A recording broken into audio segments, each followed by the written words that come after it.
Hare Krishna. I'd like to welcome all of you all to our Bhagavatam classes. We are on the very last session of the first canto of Srimad Bhagavatam.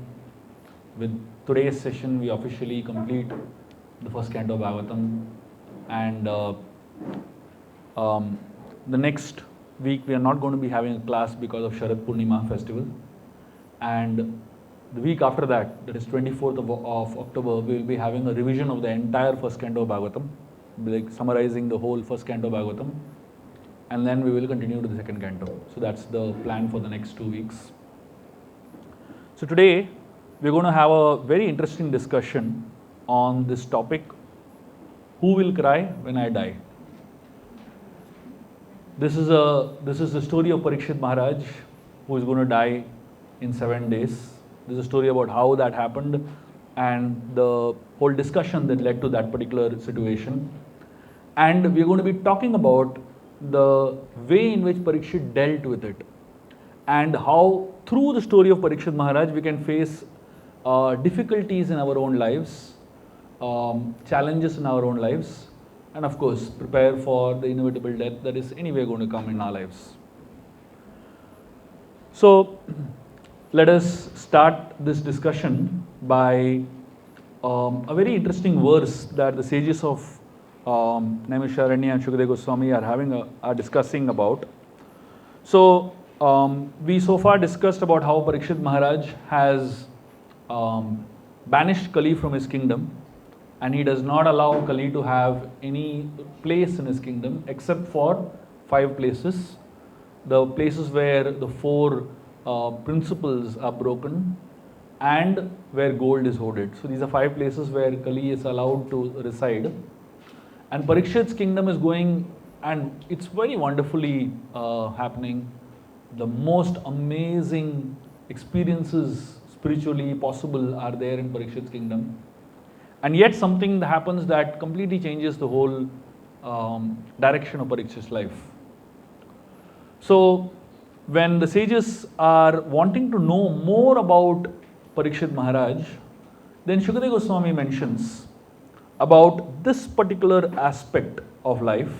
Suddenly Parikshit goes through a curse where he is told that he is going to die in 7 days. He has exactly 7 days to live. And after saying that, Sutta Goswami speaks a very beautiful verse, which is what we will begin today's session with.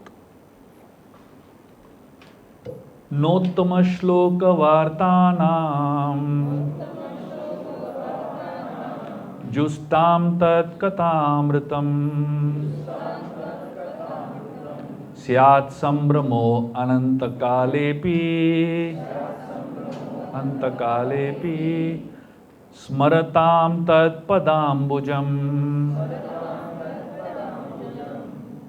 So in this verse, Sutta Goswami is saying, those who have dedicated their lives to the transcendental topics of the personality of Godhead, of whom the Vedic hymns sing, and who are constantly engaged in remembering the lotus feet of the Lord, do not run the risk of having misconceptions even at the last moment of their life.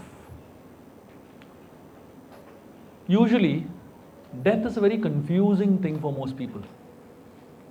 And most people, when they are in the last phase of their life, they don't know what they're doing. They don't know what they're speaking. Do you ever take somebody who's on the deathbed, whatever he's saying, very seriously? Because most of the time he's in a delirious condition. I don't know if any of you all have attended to someone who is about to die. Anybody here attended to someone who is about to die? Some of you all have, 2-3 of you all. If you have spent time with someone who is about to die, you will understand what this verse means perfectly. I spent the first 1 month of my life in the ashram serving someone who was about to die.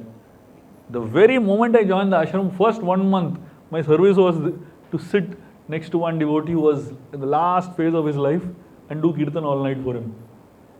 So I saw death very closely. And obviously we were told, whatever he is speaking, don't take it seriously. Because he would say something sometimes which was really harsh also, you know. So Death confuses a person. It makes you delirious, basically. Here, Sutta Goswami is saying something amazing. He is saying, someone who is constantly engaged in remembering the lotus feet of the Lord, such a person does not have misconceptions even at the time of death. I don't know if any of you all have seen videos of Srila Prabhupada in the last day of his life. There are videos of Prabhupada just when he was about to die, one day before also. And he was practically unconscious, he can't even open his eyes. And yet, when a dictaphone is kept next to his mouth, he's dictating Bhaktivedanta purports. 10th canto, 14th chapter of 10th canto, Prabhupada dictated when he was in deathbed. How many of us have the courage to dictate something which is going to be a book forever at the last phase of our life? That's what this verse talks about. There was once a king who used to attack a lot of places, and he would really ransack villages and cities and towns, and it was pretty bad. It was pretty intense. So the way he would ransack these villages, the rules was that though he was very brutal, he would give people a chance. And especially he had a rule that he would not touch women and children. Before he would attack a particular village or a particular town, he would announce the previous day itself. He would stand at the edge of the town and he announce to all the villagers in that village that tomorrow morning there is going to be a raid in this village. All the women can take one bag with them and leave the village. Whatever you can fit into that one bag, take it with you. That's all. But the men cannot go out of the village. This was his rules, basically. So obviously, in most of the villages, women would, take away whatever they could gather in one bag and they would leave. At least their life would be saved, basically. One particular village this man raided, and he made this announcement. And the next day, he saw these women going out in a straight line. And on their head, they were carrying like very heavy bundles. And they were practically just unable to walk. So this guy was wondering how much they're carrying. They're practically carrying the whole house in that bag, it seemed. He was very curious. What are they carrying so much? So much of gold and so much of jewelry they have. He told them, keep your bags down. I want to see what is in your bag. And when he opened the bag, he saw their husband was there in the bag. And in somebody's bag there was a child. There were these men inside all their bags. So he is asking them, what is this? He has never seen anything like this. He asked them, what are you doing? Don't you want to carry gold and all your valuables and money and so many things that you could live your life with? And this village, all the women said, for us, there is nothing more valuable than our relatives, our husbands, our children, our most valuable people. So, suppose you have a chance of leaving everything and walking out right now, what would you carry with you? Most people, if they're given a chance like this, at least in today's age and especially after discussing about Kali Yuga, if you ask such a question, the obvious things will be like, people will carry their credit cards, they would carry their, bank details, they would carry all their gold and valuables, etc. How many people will carry, their relatives, people they love? Very rare, isn't it? Death is such a moment for us. It's a defining moment for most people in this world.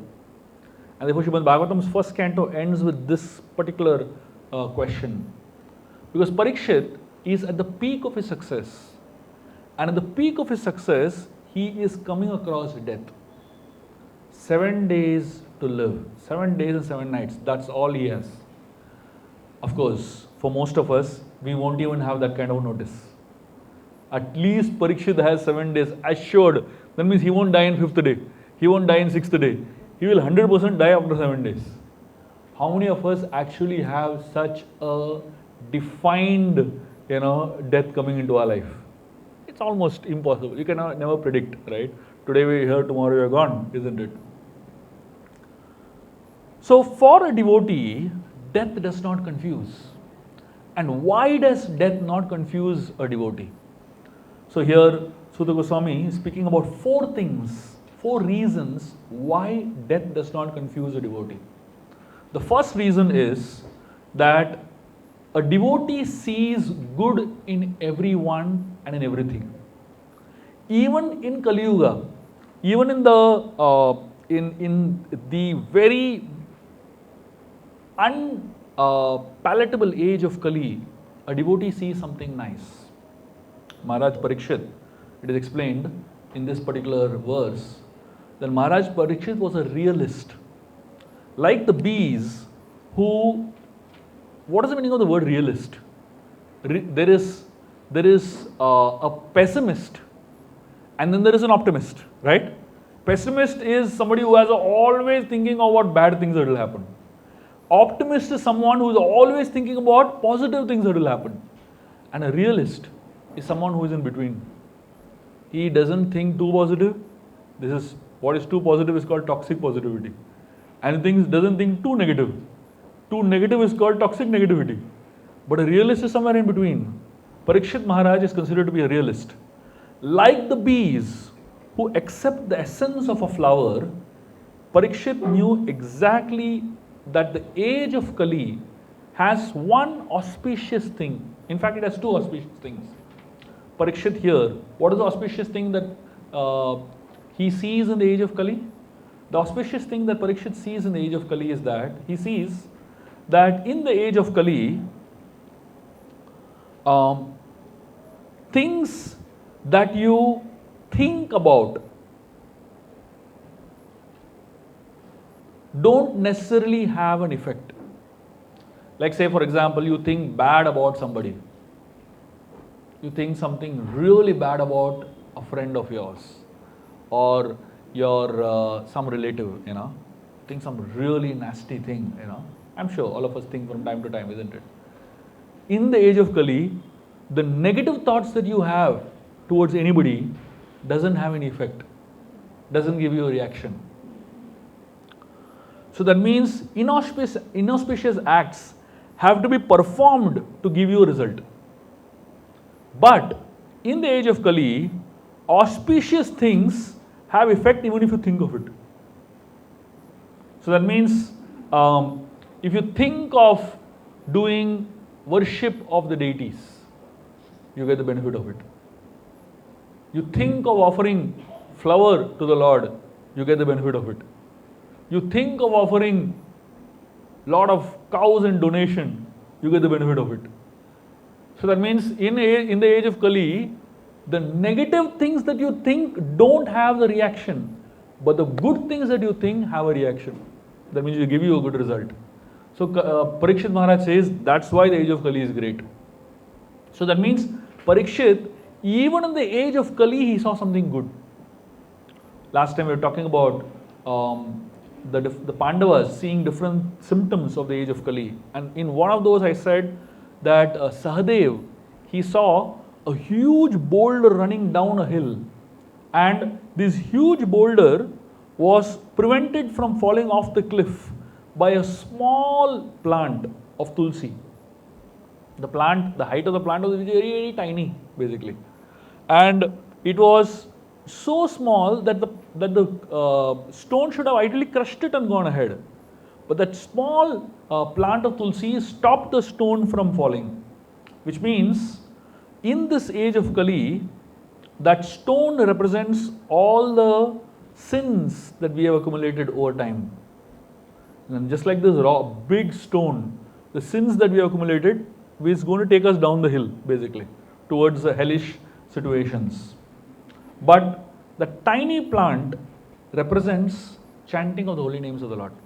When we chant the Hare Krishna Mahamantra, when we chant the holy names of Krishna, all the sinful reactions that we have ever committed, it completely gets halted.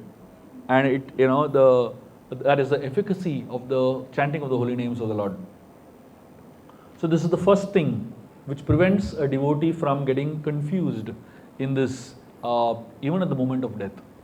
The second thing that prevents a devotee from getting confused, even at the moment of death, is the importance or the power of the association of devotees. Because the devotees understand the value of one moment's association of devotee. This particular verse that we are going to chant now is probably the only verse in the entire Srimad Bhagavatam that is repeated twice. 18 out of the 18,000 verses of Bhagavatam, this is one of those verses that has been repeated 2 times. You can imagine how important this verse is. Otherwise, Shukadeva Goswami has not repeated a single verse again. It's all completely new. But this one is repeated twice. So it's really an important verse.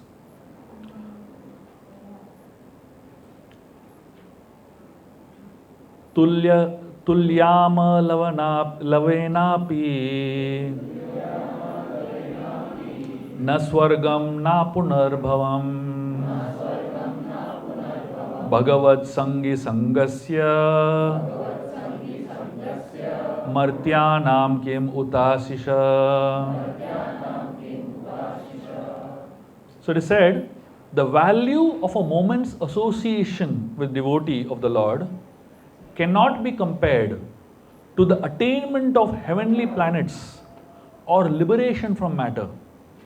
And what to speak of worldly benediction in the form of material prosperity, which are for those who are meant for death. So essentially it is said, if you compare the association of devotees on one side of the scale and you put on the other side of the scale Swarga, attainment of Swarga Loka, or you put on the other side of the scale Mukti, attainment of liberation, or you put on the other side of the scale unlimited worldly prosperity, it says this one moment association of devotee is more valuable than all this. That's what this verse is saying. So the word lavenapi, the word lover means 1/11th of a second. We all know what 1 second is, right? But can you ever measure 1/11th of a second?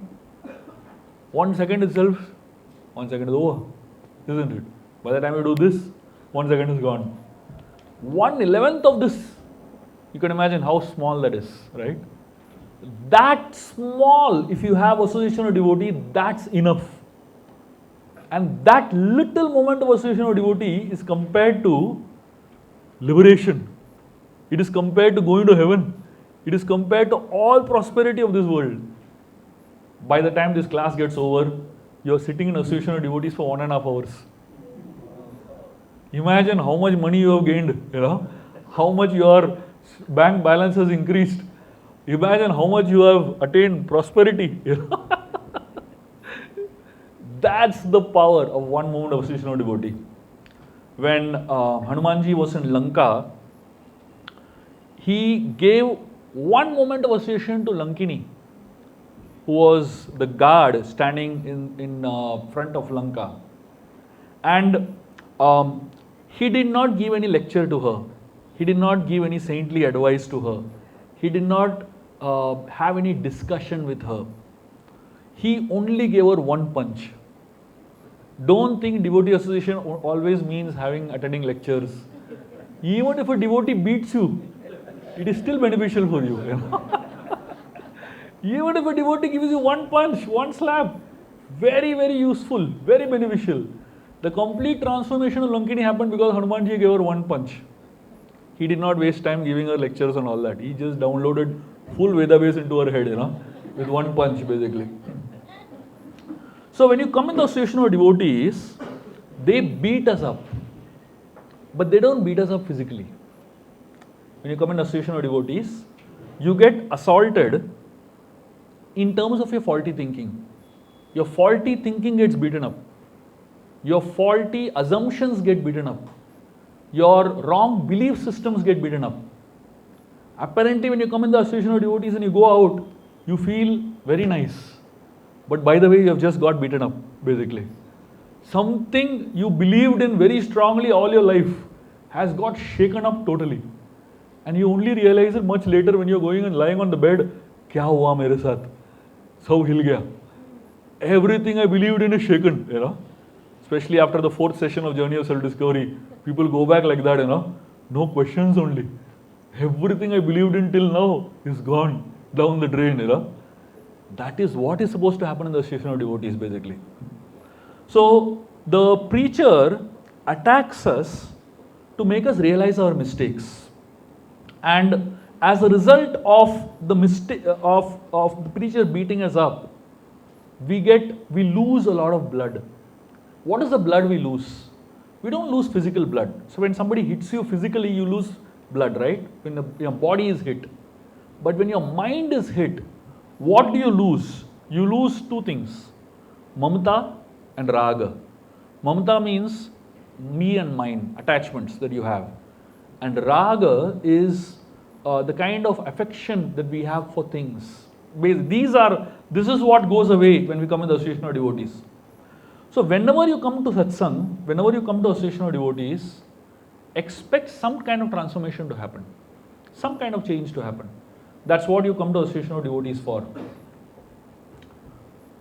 The third thing that happens, the third reason why devotees don't get confused even at the time of death. Here Shukadeva Goswami, Sutta Goswami is speaking, the third quality that happens in the association of devotees. There are 6 qualities of Krishna Katha. So when you come and hear Krishna Katha in the association of devotees, the Krishna Katha that you hear has 6 transformative qualities. The six things that are in Krishna Katha. The first thing is Krishna Katha is supreme or param. The second thing is Krishna Katha is punyam or purifying. Third, Krishna Katha is adbhutha or it's wonderful. The fourth thing, Krishna Katha is yoga nishtam. That means it is full of bhakti and devotion.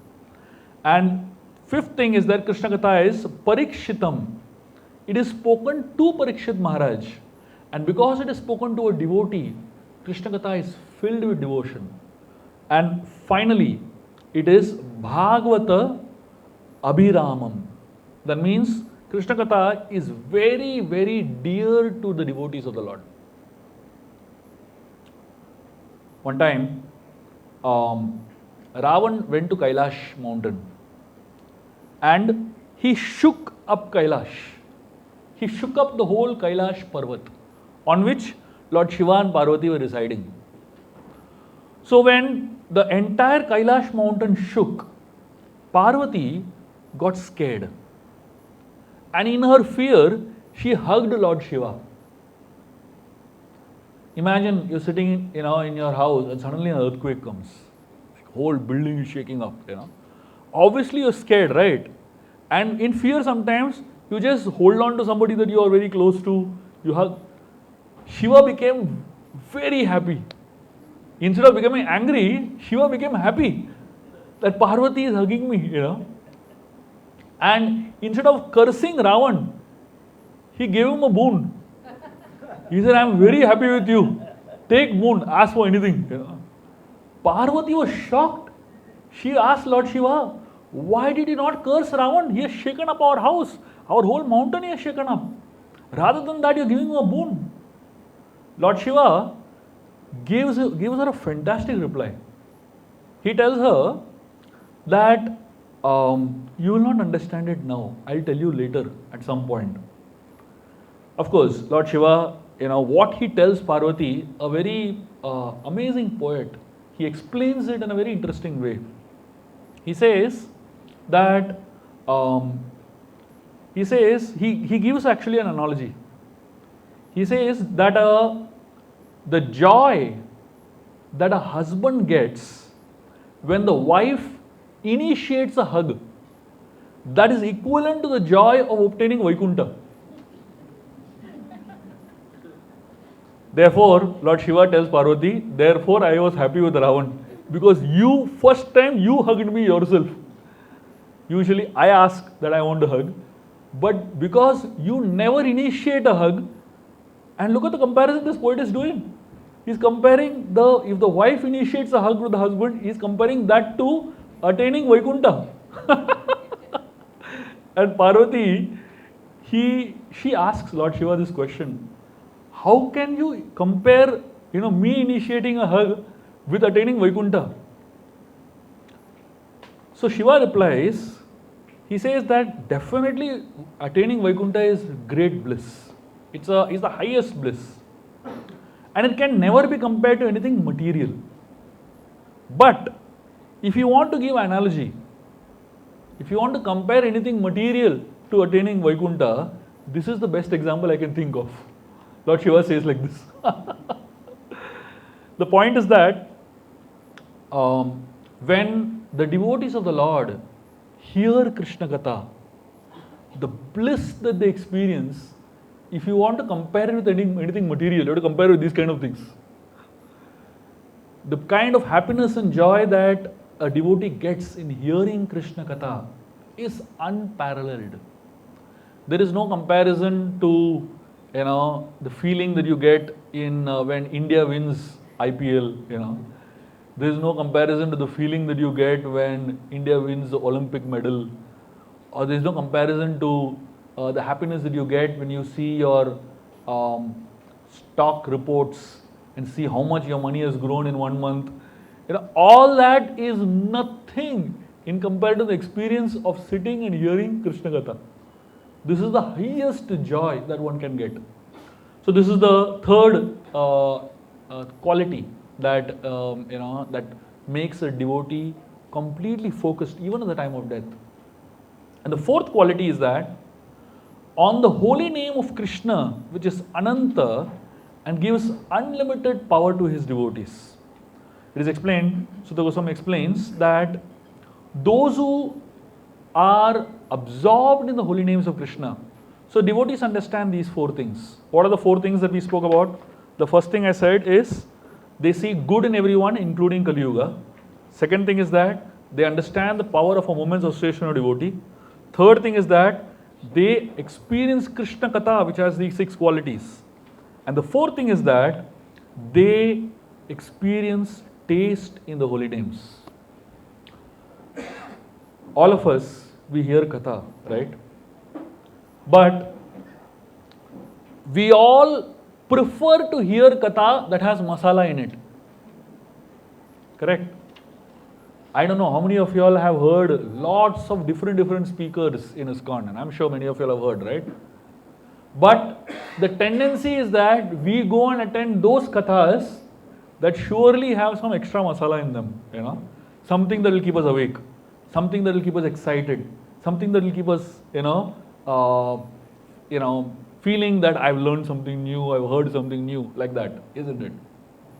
But it is explained that as you get purified more and more and more, you will hear Katha even when there is no masala in it. You will hear Katha spoken by any devotee as long as it is Krishna Katha. You will not be waiting for this particular speaker or that particular style, or whatever you get to hear of Krishna Katha, you will be happy to hear. And as you become even more purified, you start finding taste in chanting the holy names of the Lord. Because in chanting the holy names, there is less drama. In hearing, so a lot of people I know, they can hear Katha all day long, but they will not chant.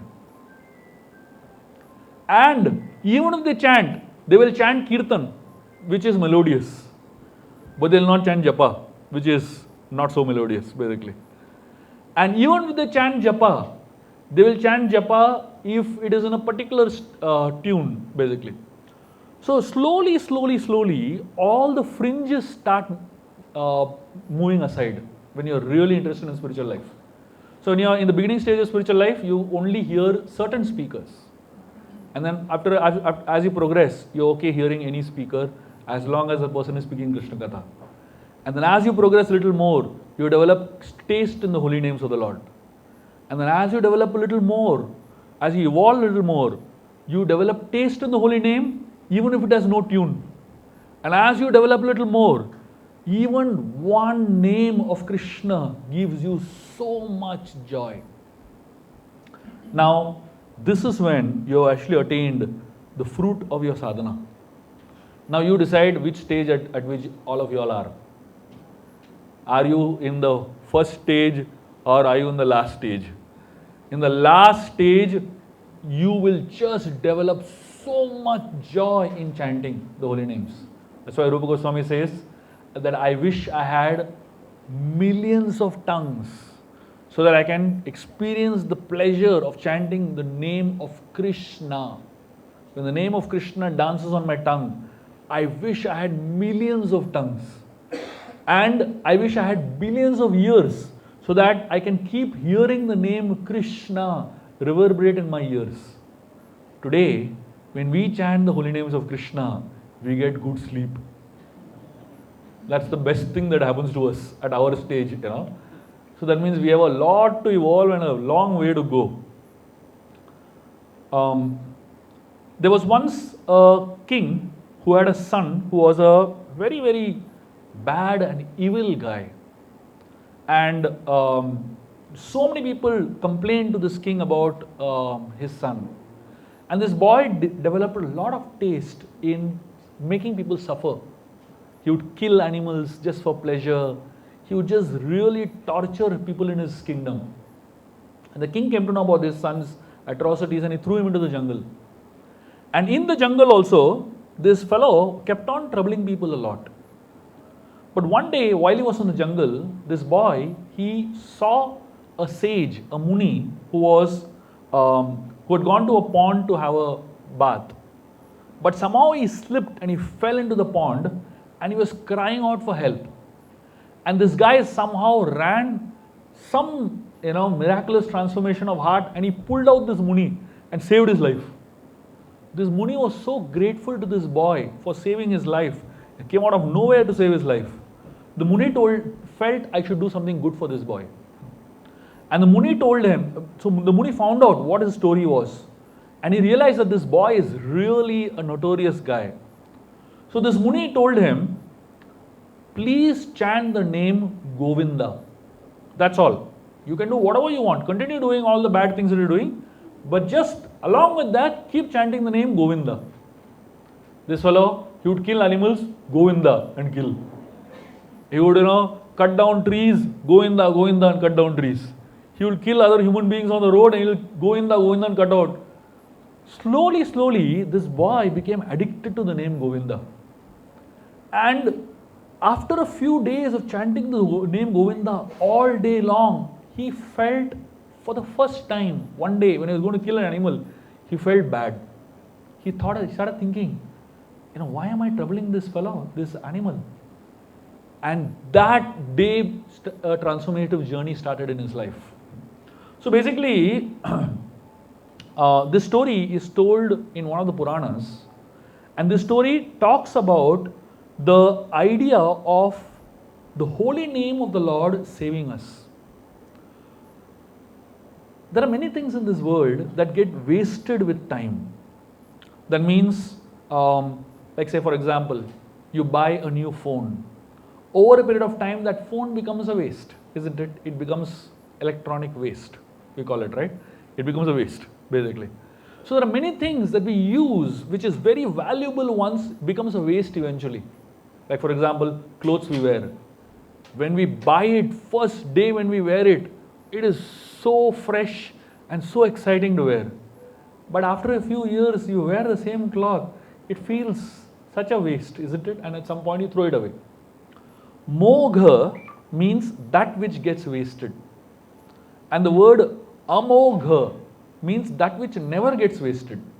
So it is said that when you do something towards the Lord, especially when you chant the holy names of the Lord, when you chant the holy names of the Lord, it is said that never goes waste.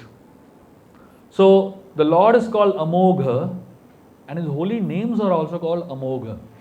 So whenever we chant the holy names of the Lord, there is something that will benefit us. So these are the 4 reasons why the devotees of the Lord never get confused at the time of death. So Sutta Goswami begins to tell the story of Parikshit after telling the glories of the holy names and the reason why Parikshit is going to experience what he's experiencing. He begins by talking about how Parikshit was once on a hunting expedition in the forest. For a long period of time, he was out hunting and he was exhausted and tired. And at some point of time, he became hungry and he became very thirsty. And with great hunger and thirst, he started searching for some source of water, some place to eat some food. And then he came across the hermitage of a sage named Shamik Rishi. He walked into the hermitage, and inside the hermitage, he saw a sage sitting with his back erect, eyes closed in rapt attention, in yogic posture, meditating. And Parikshit went and started asking the sage for help. He said, I am hungry, I am thirsty. Can you please give me some water and some food to eat? Otherwise, I am going to die. The sage kept quiet. The interesting thing about the sages is that they don't need anything, right? And because they don't need anything, their house is empty, You go to different people's houses, you have different levels of food available in those houses, right? And you go to a Gujarati house, packed, so many different types of items, At least 15-20 items you will find anytime you walk in the house. So, and of course, so different types of people you go to, different houses you go to, you find different levels of food, isn't it? During the corona period, how much people hoarded because they thought they're not going to get food only. Practically people bought markets, kept in their house, isn't it? So hunger makes you mad. And hunger makes you do crazy levels of things. Imagine if you get a vardhan that you will never feel hungry in your life. Will you go to work? Do you need to work at all? We don't need anything, isn't it? The problem is hunger. So Parikshit, he was very hungry and thirsty. He kept asking Shamik Rishi. Shamik Rishi was completely irresponsive because he was absorbed in meditation. Parikshit got very angry at Shamik Rishi, and he, in his anger, he wanted to do something bad. Sometimes we just want to do something bad to the other person. We don't know what we want to do. We want to do something bad, basically. So Parikshit looked around and he saw a dead snake lying somewhere. He picked it up with his bow and put it on the neck of this sage and went away. Now, you don't ask me why he did that. He just did that. That's the way hungry people respond, basically. I'm sure all of you have acted mad in hunger, isn't it? There are times when you had a fight with your relatives. You have no reason why you fought also. Simply reason you're hungry, that's all. Whenever you fight, simply go and eat something, you'll be better. Half the fights will be over when you simply eat something, basically. So Parikshit Maharaj is hungry and he reacted. And then when Parikshit reacted, at that point in time, the son of Shamik Rishi, his name was Shringi, young Brahmana boy, just learning, just out of the school, fresh out of school and college. These kids who are just fresh out of school and college, they have another level of pride only. God knows what they are proud of, I remember still when I passed out from 12th standard, went into engineering first year, I used to walk as if I've conquered the world, It's a crazy level of pride. First semester I failed in one subject. Everything came down crashing, I became a normal human being after that, So usually, especially when you just learn something and you pass out, you become extremely proud, basically. So Shringi was in that stage of life, in his teenage phase, when he feels he knows everything, And when he heard that Parikshit when he didn't even see his father, but he just, in his absorption, he was so powerful that he could feel it. He could feel that Parikshit had insulted his father. And right there, he was bathing with his friends in a pond. From there itself, he hurled a curse. And he said, and he's giving all kinds of bad words to the king. He said, these Kshatriyas, they think they are so powerful, but they don't know what it means to be a Brahmanas and understand the Brahmanical powers. And he cursed Parikshit Maharaj that he will die in 7 days and 7 nights, bitten by a snake bird. Parikshit put a snake around his father's neck, and therefore he said, a snake bird will kill him. Action, reaction, basically. Shringi felt, I have done justice. I have revenged my father's insult. And Shringi reacted because of that. So now Parikshit was hungry for food. Shringi was hungry for power. There are different types of hungers in this world. Human life is centered around hunger. All problems we have in life are centered around hunger. Therefore, doctors, when the moment you enter with a problem, they ask you, how is your hunger? How is your appetite? Isn't it? Because everything is correct. If you have too much hunger, it's a problem. If you have no hunger, that's also a problem. If you eat too much, it's a problem. If you eat too less, it's a problem. So basically, all kinds of illnesses that we face in our life are due to ati or very less. Too much or too less. Too much lust, problem. Too less desire is also a problem. Too much anger, problem. No anger also is a problem. Too much greed, problem. No greed is also a problem. Life is balance, somewhere in between. You should not have too much, but you should not have too less also. So therefore, the scriptures constantly bring in this topic of hunger for us to think about our own hunger. In the Upadeshamrit, Rupa Goswami talks about these different types of hungers, right? Vacho vegam, manasakrodha vegam, jivva vegam, udaropastha vegam. He talks about 6 things that most human beings don't control. These are called 6 urges of the body. And one of the things he talks about is hunger of the belly. But there are other types of hungers also. Throughout the scriptures, all the scriptures talk about hungry people. Here the Bhagavatam is talking about hungry Parikshit and hungry Shringi. The Ramayana talks about Kumbhakarna who is very hungry. The Ramayana talks about, Kumbhakarna is 6 months of hunger you would eat in one day. Super hungry guy. The Ramayana talks about Kabanda who was eating miles long hand. Whatever you get in his hand he would eat. So, and Mahabharata talks about Bhima who was so hungry. Why do our scriptures talk about so many hungry people? And then we hear of Hanumanji jumping to the sun and eating up the sun because of hunger for a fruit, isn't it? So the scriptures are not talking only about physical hunger. They're talking about intellectual hunger. They're talking about mental hunger. They're talking about egoistic hunger. They're talking about financial hunger. There are all types of hungers in this world. And while Parikshit and Shringi are affected by hunger, one of the belly and one of power, in the same story we find Shamik Rishi who is not hungry at all. He is sitting with his eyes closed, completely absorbed on the Supreme Lord, and he has completely conquered hunger. So all of us through this story are made to think about what is the kind of person we want to be. Do we want to be a hungry person who is always reactive? Or do we want to be a Shamik Rishi who has conquered hunger and is very responsive? All of us have to decide for ourselves what type of person we want to be. Parikshit reacted out of hunger. Shringi reacted out of hunger. And Shamik Rishi conquered hunger. And when Shamik Rishi when his son Shringi comes to Shamik Rishi and tells him what he has done, Shamik Rishi tells him, you are a fool. What have you done? Do you know who Parikshit is? He said, Parikshit is a son, is a descendant of the Pandavas. Parikshit is saved by Krishna in his womb. Parikshit is the person because of whom Kali has not entered into this world. And Shamik Rishi is shouting at his own son.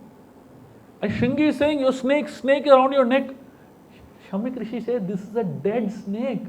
Don't give the dead body so much importance. He throws it away. He does not even think about it. And Shamik Rishi speaks of amazing verse that each and every person who thinks they are devotees should practice and should live by.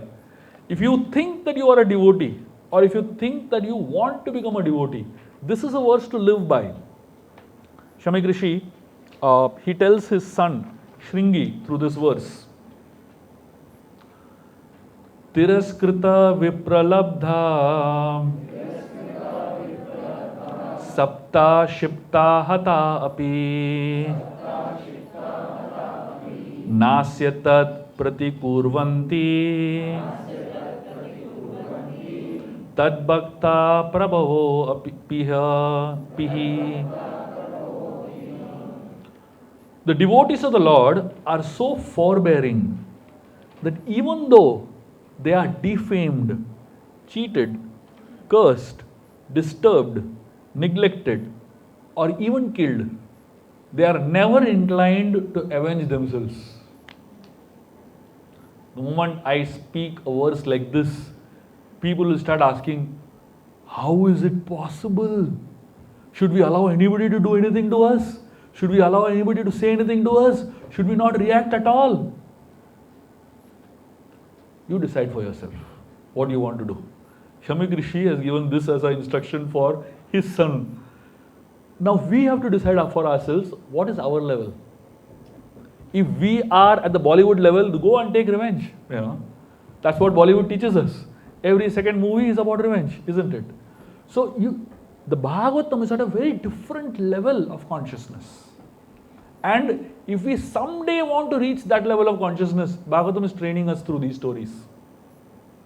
Here is a person who has been insulted. Shamik Rishi has been insulted with this dead snake around his neck. His son is getting angry and cursing, Parikshit Maharaj. Shamik Rishi is saying, Baba, Parikshit is such an evolved devotee, he can do anything. Let him do anything with me. He's put a snake around my neck, I take it as a garland. Because he is such a great devotee. Shamik Rishi is not hungry for revenge. He is not hungry for glorification, attention, fame. He is not hungry for being worshipped. He is not hungry for seeking any kind of avengement. Not at all. Shamik Rishi is in a different world. And that's the world the Bhagavatam wants us to reach towards. The living entity is in three states. There is a awakened state, which is Ravan. And so when when the living entity is in awakened state, he is like Ravan creating havoc in the world. Kumbhakarna also creates havoc, but mostly he is in sleeping state. This is the second way in which a living entity lives. And third is Vibhishan, who is mostly doing puja at home. So living entity has three tendencies, and these three tendencies are in conflict with each other. We like to be like Vibhishan also. We like to do some puja, but we also like to be like Ravan, destroy other people. And we also sometimes behave like Kumbhakarna, don't want to do anything. Isn't it? Sometimes we just like to be inactive. कुछ नहीं करना है, बस बहुत हो गया, बहुत action हो गया. And then there are sometimes we are like very active. Oh, I want to conquer the world like Ravan, And sometimes we say, no, I just want to do bhakti, So these are all three states in which all of us are in our lives. And therefore, it is not possible for us to be in any one state completely. The scriptures want us to inspire to being neither of these three. Vibhishan, he is doing puja in Lanka, but at the same time he is trying to be in the good books of Ravan also. He is trying to be a good brother to Ravan also. Kumbhakarna, he doesn't want to do anything, he wants to sleep. But sometimes when he gets up, he has to do bad things for Ravan also. And Ravan obviously is in a state of doing all bad things only, basically. So here in this particular story, we find that Shamik Rishi is teaching his son a very, very powerful lesson of life. Every father, every mother has to teach their children what is ideal behavior. Shringi has just learned from school a lot of things. Learned from his guru a lot of things. Learned from the Gurukul a lot of things. Knowledge is power. But how to use that knowledge is an even greater power. Unfortunately, we come half-baked knowledge. And we want to use the knowledge in preaching. We want to use the knowledge in showing the world that I am so great. A lot of devotees when they speak, when they give lectures, they create more damage than good. You know why? Because they're having a lot of knowledge, but they don't know how to present that knowledge sensitively. They don't know how to share that knowledge in the right way. So Shringi has solid knowledge. Just because he has knowledge, we can't curse anybody. So Shamik Rishi is teaching Shringi a very valuable lesson on how to live life in a very balanced way. In the meanwhile, Parikshit Maharaj goes back home and he is reflecting on what just happened. He suddenly starts realizing that, what have I done? Probably he went and ate a little bit, his hunger subsided, and then he started thinking more evenly. Parikshit Maharaj is thinking, I have committed a fault against a faultless Brahmana, and I've acted in a very uncultured way. And he starts repenting, he starts feeling bad for it. Anger and repentance are connected together. Whenever you get angry, in some time you will feel guilty. It is 100% bound to happen. Because anger makes you act animalistic, instinctive, basically. So if you look at the way nature works, the way nature works is, if an animal is irritated, somebody irritates an animal, obviously the animal is going to react, isn't it? Obviously the animal is going to react. You don't expect, you put your hand in the mouth of a crocodile and expect the crocodile will lick you with its tongue, like a cow. The crocodile is a crocodile. It's going to do what it's supposed to do. It's going to get angry, isn't it? So anybody who is powerful, they can't deal with their anger. So here, Parikshit Maharaj immediately starts feeling repentant because he realizes that I made a grave mistake. I have acted in a non-devotee manner. So obviously all of us in our lives, we will all act in a non-devotee manner at some point of time or the other in our lives, right? The only factor that you have to decide is, after you act in a non-devotee manner, do you feel repentant or not? For somebody who is totally demoniac, after acting in a non-devotee manner, they don't feel repentant at all. But for somebody who is a devotee, the moment they act out of anger and out of any of these lower natures, immediately there is a feeling of remorse. Feeling, what have I done, basically. Therefore, the scriptures talk about mirrors. In the Ayodhya Kand of the Ramayana, Dasharath is found looking at himself in the mirror. And Dasharath is looking at himself in the mirror while in an assembly of people. There are hundreds of people over there in the assembly, and while in the assembly, Dasharath is looking at himself in the mirror. Usually, it is difficult to look at yourself in a mirror when you are in public. It is easy to look at yourself in a mirror when you are in private, isn't it? Have you ever stood in a lift which has mirrors all around? It's very strange to look at yourself, when people are around you, isn't it? You prefer to look at yourself, most people prefer to look at themselves for as many hours as possible privately. But you try to do the same thing publicly, it's very, very odd. It's a very strange feeling, isn't it? Therefore, if you are in a lift where surrounded by mirrors, nobody looks in the mirror. Everybody is looking here and there, everybody is looking at each other. Nobody dares to look at the mirror. Because in public, to look in the mirror, it requires a lot of inner substance.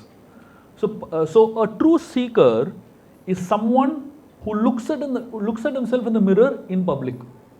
Which means that in private, it is easy to admit that I am a sinner. I am a papi. I am a bad person. But in public, it is not easy to admit I am a bad person. Isn't it? So the idea is that when we have deficiencies, when we have shortcomings, we should be able to face them publicly also. Just like here, Parikshit Maharaj has a shortcoming. He made a mistake. And immediately after making the mistake, he realizes, now I'm going to face a calamity. Now I will have to face the reaction for this mistake. And I am ready for it. And Parikshit is not an ordinary person. He is a king of the land. He is probably the most famous person in that era, in that phase of life. And such a person who is in such a big position, he is ready to admit, I made a mistake and I am ready to face the consequences of that mistake. And Parikshit immediately knew that because I have made a mistake and I have insulted a Brahmana, a reaction is going to come my way. A calamity is going to come my way. And when that calamity comes my way, I am ready to embrace it, whatever happens. Usually, most people, even after they make a mistake, they expect good only to happen to them. And when calamities come in their life, they say, why? I don't deserve this. Krishna, of the many names that Krishna has, one of the names he has, he is known as Sharangapani. So he carries a bow named Sharanga bow. So Sharangapani means the holder of the Sharanga bow. So I don't know how many of you all have seen deities of the Lord where he's carrying a bow in his hand. There are many temples across the world, especially the ancient temples I'm talking about, not the ISKCON temples, but the ancient temples if you go, where the Lord is carrying a bow, you'll find something strange in those temples. The Lord is carrying a bow, but there are no arrows. You will not find the Lord having any arrows there. The bow is there, but arrows are missing. So one devotee was very, very eager to know that where are the arrows? He has a bow in his hand, but what about the arrows? Where are the arrows? So this devotee went and asked an acharya that the Lord is called Sharangapani in all his temples, but I have seen him carrying a bow. I don't see arrows. Where are the arrows? The acharya explained to this devotee, the arrow is there. The devotee says, I just went and had darshan. There is a bow there, but there is no arrow over there. The acharya says, the arrow has just been released. The Lord has just released the arrow. It will go and destroy the enemy and come back. The devotee is asking him, which enemy are we talking about? I don't see any enemy also around, So acharya says, our sins are the enemy. So as soon as we enter the temple, one arrow is released. And the arrow, and when you come and stand in front of the Lord has released an arrow that is specifically released to destroy your sin. So therefore, we see the Lord with only the bow, but you don't see the arrow because the arrow is roaming around destroying all our sins basically. And this is mentioned by Vedanta Desikar in his poem known as Daya Shatakam.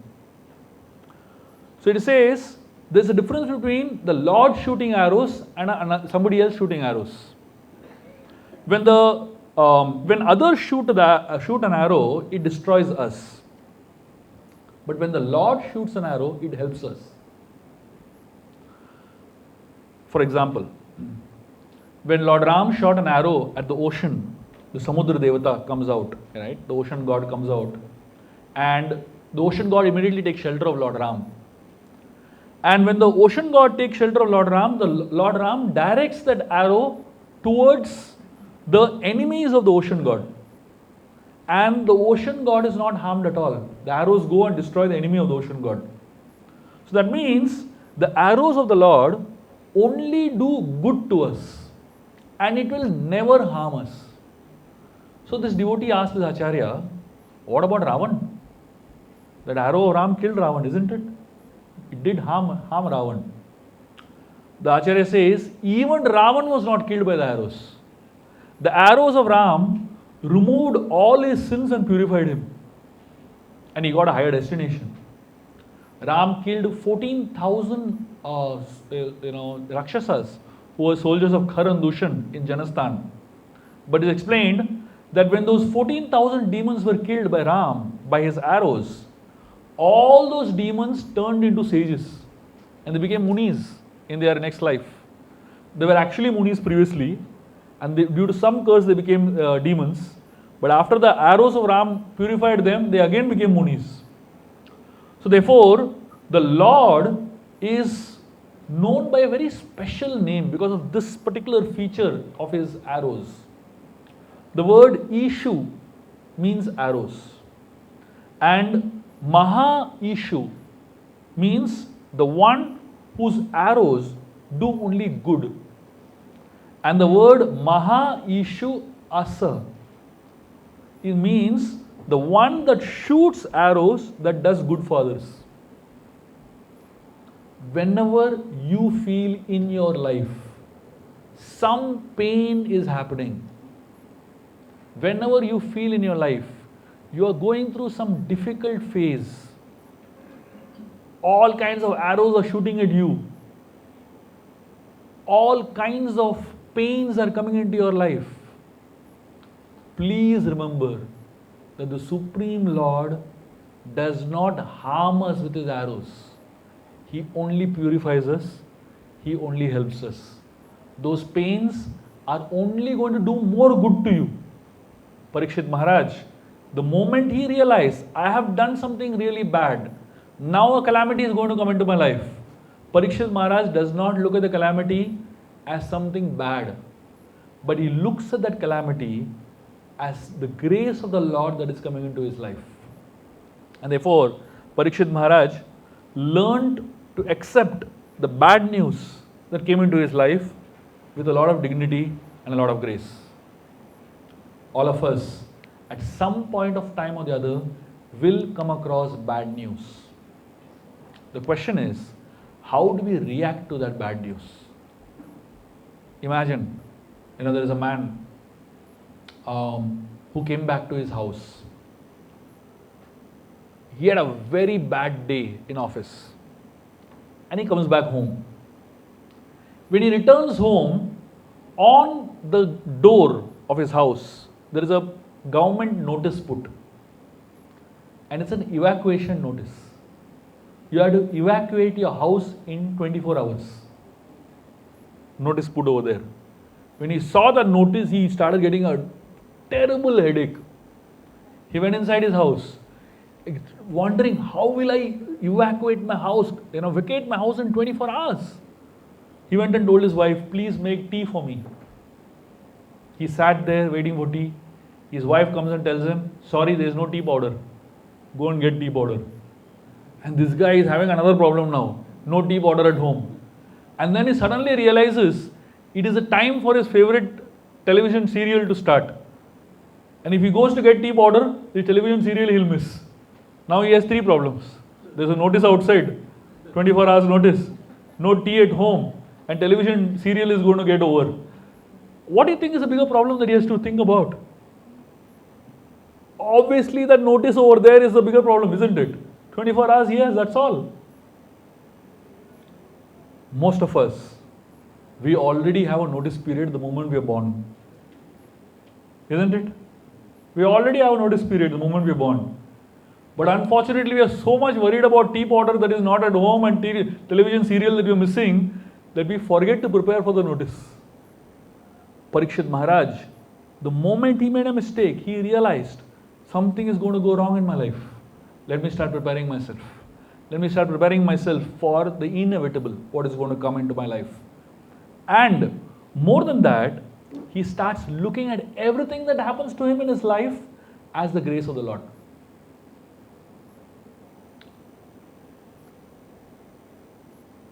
In one very old movie, nowadays they don't make movies like this anymore. There is Siddhanta in the movie itself, One very old movie, there was a scene where the hero asks the heroine, he tells her, I have come to ask you for dharma today. So the heroine is wondering, she asks him, you have come to ask me for dharma, what do you want from me? It seems, so the heroine is telling the hero, it seems like Vamanadev is asking Bali Maharaj for dharma. When Vamanadev asks Bali Maharaj for dharma, Bali fell in big trouble. It looks like I am going to fall in trouble by what you are going to say now. So the hero says, my family situation is such that I can't marry you. My family is forcing me to marry somebody else. So you have to please forgive me for this, and I have to marry the person that I have chosen. The heroine, she sees there is no option, and she lets go. And the hero is leaving. And while the hero is leaving, the heroine sings a song. And in that song, she is singing that usually no one can see their life leaving their body. Has anyone seen their own life leaving their body? Nobody can see their life leaving their body. When the life leaves their body, that's the end. They can't see anything after that. But the heroine says, I have seen my life leaving my body. I have seen my life being separated from my body. This song, which is there in this very old movie, it's actually sung originally by Kamba in the Kamba Ramayana. When Vishwamitra takes Ram with him to Siddhashram, it is explained that Dasharath Maharaj, he was feeling the words of Vishwamitra to be like so painful. Vishwamitra asked him, please give me Ram. I want to take Ram with me to the forest. So the words of Vishwamitra felt like such a pain to Dasharath Maharaj. It said that the words of Vishwamitra were like words of Yama for Dasharath Maharaj. And Yama takes the soul but leaves the body back, right? Have you ever seen Yamaraj taking body also along with him? No. He leaves the body. At least the body is there for the relatives. Dasharath Maharaj is telling Vishwamitra Muni, you are worse than Yama. You are not only taking Ram, you are taking his body also along with him. So he is like really, really bewildered basically. So that time, Vashishta finally tells Dasharath to convince him to allow Vishwamitra Muni to take Ram away. And when Ram was leaving, Dasharath Maharaj at that time experienced that life was leaving his, he was experiencing his life leaving with his own eyes. It is explained that Ram is prana, is the life for the devotees. And anyone who loves the Lord, when the Lord is leaving them, they feel that life is leaving them. I don't know whether any of us will ever feel like that in our lives. Will you ever feel that, suppose you're going on a holiday somewhere, and you left your bead bag at home. What will you feel? Do you feel that my life is at home? No problem, I'll count in my hand. So we don't have these kind of feelings that these great devotees have, towards devotion, towards the Lord. We don't have that kind of feelings basically. In the previous ages, the devotees would have such a strong connection with the deities. They would talk to the deities. They would tell the deities, my dear Lord, take care of yourself. Please eat nicely. Please sleep nicely. They would talk to the Lord as if he is their child basically. Even Srila Prabhupada would speak to his deities. But that kind of love that devotees have for the Lord makes the Lord their life. Life is known as prana, right? In the previous ages, I'm sure you all have heard of these stories of demons who live their life in some bird or in some tree. Somewhere they would live their life, right? They would roam around. You want to kill them, no problem, the life is safe somewhere else. For the devotees, the Lord is called prana. And for the devotees, their connection with God is their life, practically. If death takes them away, it doesn't matter to them. Their connection to the Lord is eternal. It is going to continue beyond death also, So here, for Parikshit, for devotees like Parikshit Maharaj, their life is Krishna. Their life is Rama. Their soul leaving the body is not as painful as they getting separated from the Lord. But when they're being united with the Lord, death is actually the friend. So Parikshit Maharaj does not feel death to be his enemy. He feels death is my friend, life is my enemy. Because prana, where is my life, Parikshit is feeling? My life is with Krishna only. And therefore, Parikshit Maharaj, that very moment, he drops all his ornaments. He drops all his royal clothes. He drops his kingdom. He hands over the kingdom to his son Janmajay and he walks out. And when he walks out, he reaches the banks of Ganga. And sitting on the banks of Ganga, he decides that I'm going to fast till death. The funny thing is, if he only had fasted before, not put the snake bird, no problem would have happened. And amazingly, for the next 7 days and 7 nights, Parikshit does not eat, does not drink, and he does not feel hungry. Look at the transformation. He over here, because of hunger, he made one mistake, and Parikshit decides, now I'm going to conquer that hunger, which has disturbed me and made me offended devotee. And Parikshit completely revolutionary changes his whole way of thinking and prioritizing his life. And he decides, today onwards, my focus is going to be on my relationship with the Supreme Lord and my relationship with the devotees. I don't want to do anything else. And he drops all his attachments and he walks away. And Parikshit Maharaj, he, in the forest, when he is on the banks of the Ganga, all the great sages of the world come around to meet him. And some of the most powerful sages of the world are there with Parikshit Maharaj, sitting with him on the banks of Ganga. And at that point of time, Parikshit Maharaj explains and shares his last 3 desires. So he says, if I am ever born again, these are the only three things I want in my life. The first thing I want, if I am ever born again, I want to be born with attachment to Krishna. The second thing that I want, if I am ever born again, I want to be born in the association of devotees. And the third thing, if I am ever born again, I want to be born with friendship to all living beings. When Krishna was in Vrindavan with all his friends, there was a point in time where all of them were sitting and eating food. And after eating their meals, they went to wash hands in the Yamuna river. At that point in time, all the demigods, they wanted the nectar of Mahaprasad of the devotees of Krishna, the Gopas and the friends of Krishna. And they became fishes in that Yamuna river. And they thought these boys will wash their hands and they'll get to eat the remnants of the foodstuff from the boys' hands. Krishna understood all these demigods have come as fishes. He told the boys, don't wash your hand in the river, you wipe it on your dhoti. And all the boys wiped it on their dhoti and the demigods got very upset. And they went to complain to Lord Brahma. And Brahma said, Krishna did like this, I will take revenge. And then he stole all the boys of Krishna, all the friends of Krishna, and he put them in a cave. And then he stole all the cows of Krishna and put them in a cave. And,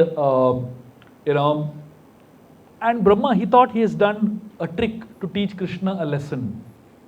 So when Brahma hid all these boys and the cows in the cave, and then finally he went back to his own abode, Brahmaloka, thinking that he has tricked Krishna. When he was trying to enter Brahmaloka, the guard stopped him. He asked him, who are you? Brahma said, I am Brahma. I am the boss of this place. The guard said, no, you are a duplicate Brahma. Original Brahma is sitting inside. And he showed him from outside, There was actually a Brahma sitting inside. And that Brahma told this guard, if a duplicate Brahma comes, don't allow him to enter. And now this original Brahma, he was kicked out of his own house, There was a duplicate Brahma sitting there. And he came down and he saw all the boys were there and all the cows were there. He was even more shocked. He went and saw in the cave, there also they were there. And then suddenly in front of Brahma's eyes, all the boys turned into Krishna, 4-handed Narayan form. All the cows turned into 4-handed Narayan form.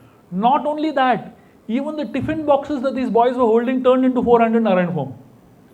Imagine, tiffin box becoming 4-handed Narayan form, And Brahma was amazed. So that is when Brahma realized this transformation happened for a 1-year period. For 1 year, the calves loved their cows more and the cows loved their calves more.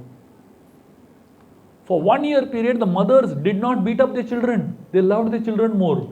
Did not scold them at all. Did not find any fault in them. They only loved them. For 1 year, when the mothers would wash the tiffin box, they washed it with a lot of love.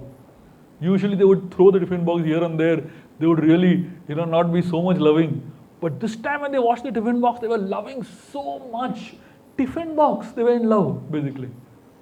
So therefore, the Lord is called as Bhutadi. Bhutadi means He is the origin of all of us. If we simply remember this, we will develop our attachment for Krishna we will value the association we have with devotees, and we will develop friendship with other living entities. Because everything originates from Him, and He is in everything. If you only simply remember this, how much we will be careful in association of devotees, how much respectful we will be towards other living entities, and how much we will love Krishna. And that is why Parikshit had these three desires as the last desire of his life. When the sages heard this, all of them said, Sadhu, Sadhu, what a thought, what a thought. The sages, this is a standard word you will find all through the scriptures. Sadhu, Sadhu means they are appreciating, wow, wow. They don't use these general words. They use very specific words. And Sadhu, what they are saying? Because this is the consciousness of sadhus.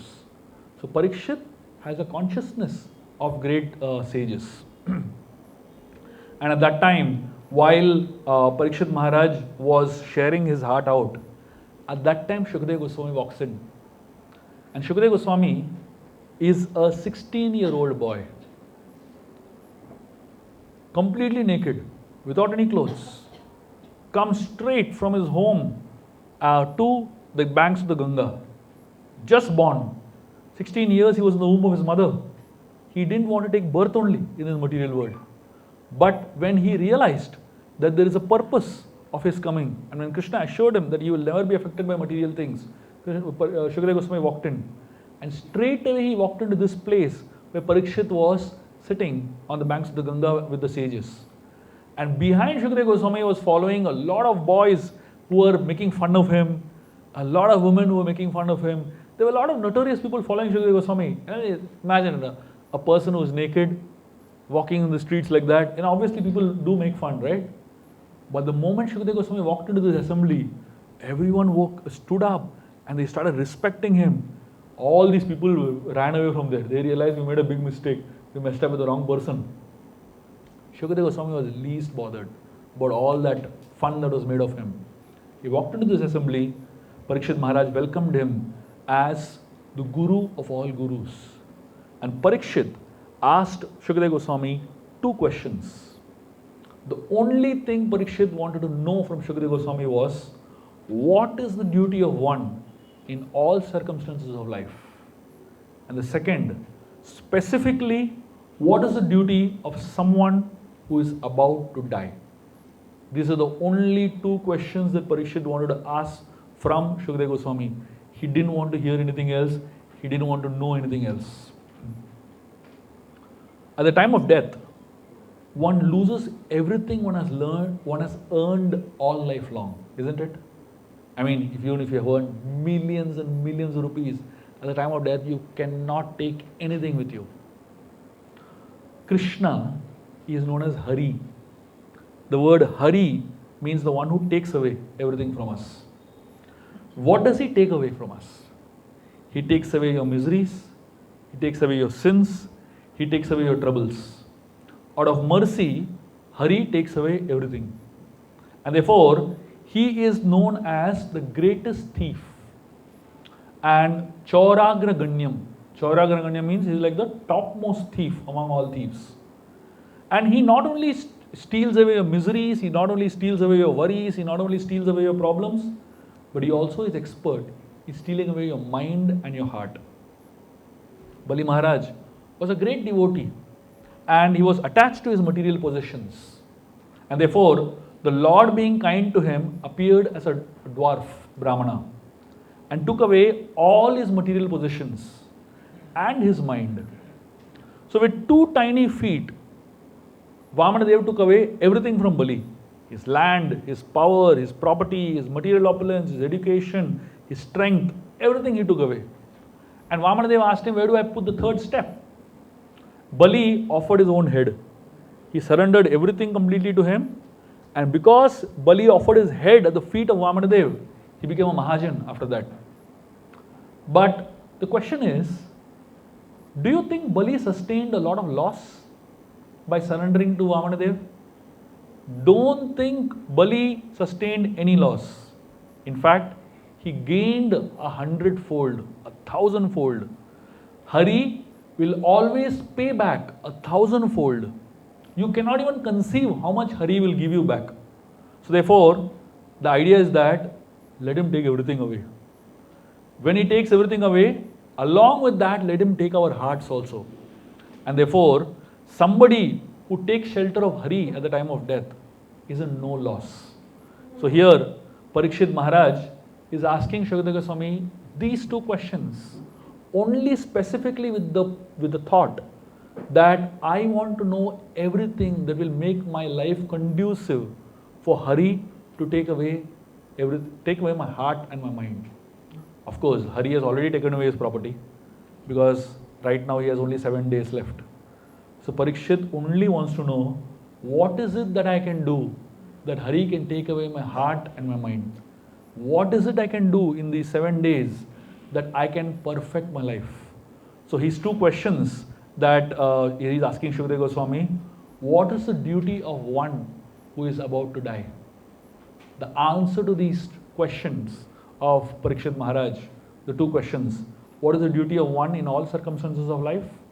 And specifically, what is the duty of somebody who is about to die? The answer to these two questions is the entire Bhagavatam.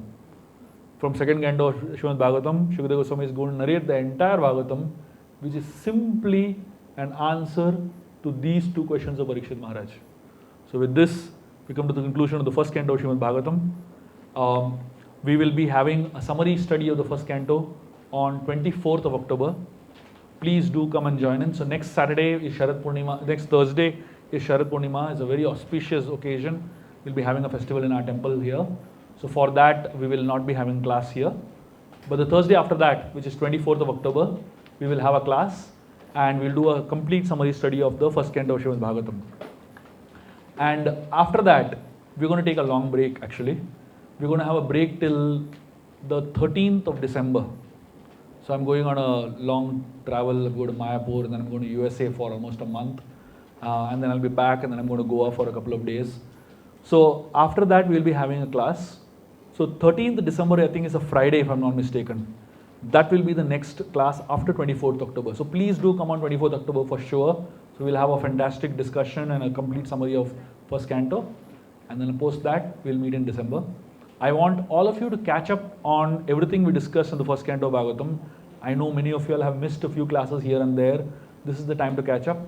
And also, it is a time to catch up with all the recordings. You can go back and hear the whole first canto. We covered the entire first canto in 11 sessions.